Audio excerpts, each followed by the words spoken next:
Buna bakalım. Hala buna bak, buna bak. 11.100 manat getdik. Və bu kasıbı tök. Sumqayıt şəhər yarmarkası qardaş. Bax bu gün gündə su bastı buraları.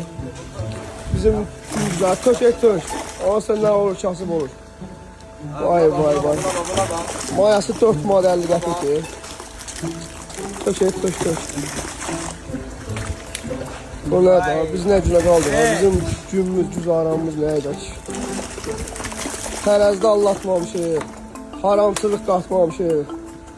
Bu nə edək? Bizim başımıza gəldi. Maşına əziyyətim hara getdi? Qayış. Ne yedim, buna bak. Buna bax. Hala buna bak.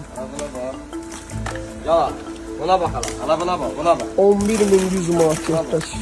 Biz onu nə vaxt işləyib çıxardacaq. Buna bax. Vay. Buna bak.